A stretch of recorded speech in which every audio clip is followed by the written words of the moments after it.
भाजपनं अर्ज मागे घ्यायला लावले त्यानंतर पूजा मोरे ढसाढसा रडल्या, पतीलाही अश्रू अनावर।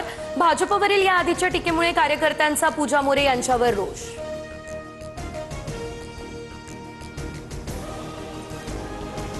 सोशल मीडियावरती ट्रोल केलं। या प्रकरणी भाजपच्या पूजा मोरे यांची पुणे पोलिसांकडे तक्रार।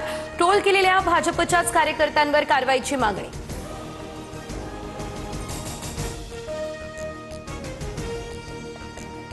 गुन्हेगारांना राष्ट्रवादीमधून उमेदवारी दिलेली नाही, काही जागा आरपीआय खरात गटाला दिल्यात। मित्रपक्षानं कुणाला जागा द्याव्यात हा त्यांचा प्रश्न। गुंड गजा मारणे पत्नी आणि आंदेकरच्या उमेदवारीवर अजित पवार यांचं हे स्पष्टीकरण।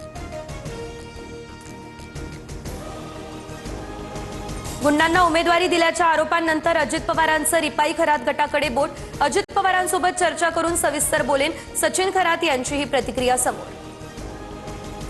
पुण्यात शिंदेंच्या शिवसेना उमेदवाराचा एबी फॉर्म दुसऱ्या उमेदवारानं खाल्ला। एकाच प्रभागात 2 जणांना एबी फॉर्म दिल्यानं मोठा वाद। फॉर्म माझ्याकडून फाटला म्हणत उद्धव कांबळे यांनी मच्छिंद्र ढवळेंचा आरोप फेटाळला।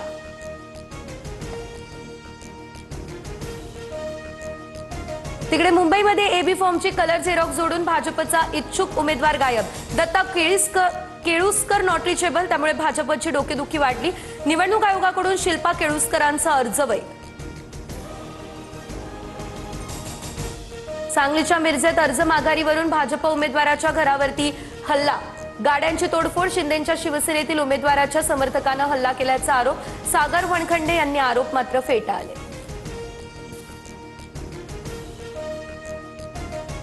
नाशिक भाजपमधील अंतर्गत वाद आता पुन्हा चव्हाट्यावर। भाजपचे शहर अध्यक्ष सुनील केदार यांना घेराव घालत विरोधात घोषणाबाजी। निष्ठावंतांना उमेदवारी न मिळाल्यानं कार्यकर्ते आक्रमक।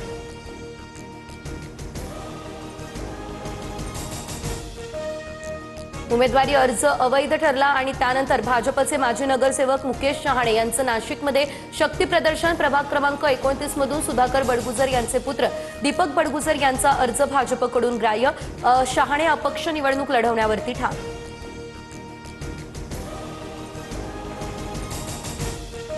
निवडणुकीचं तिकीट देण्यासाठी अशोक चव्हाण यांनी 50 लाख घेतले। माजी नगरसेवक असलेले रावत यांचा हा आरोप। तर माझ्या 50 वर्षांच्या कारकिर्दीत आतापर्यंत कुणालाही पैसे मागितले नाही, चव्हाणांनी आरोप फेटाळले।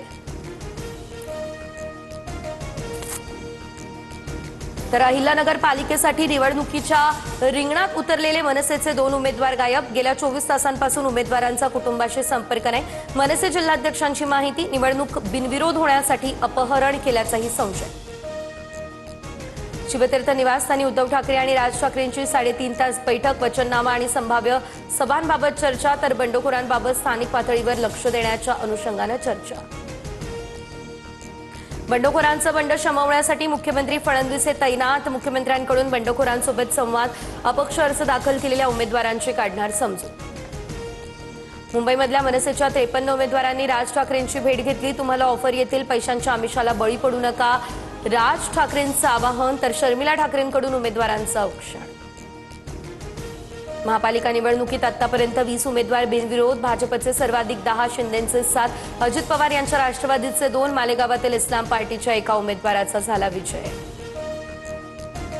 कल्याण, डोंबिवली यासह भिवंडीमध्ये बिनविरोध विजयानंतर आता शिंदे फडणवीस यांच्याकडून उमेदवारांचं अभिनंदन। कल्याणमध्ये भाजप आणि शिंदेंच्या शिवसेनेचे 9 उमेदवार आणि भिवंडीमध्ये भाजपच्या 1 उमेदवाराचा बिनविरोध विजय।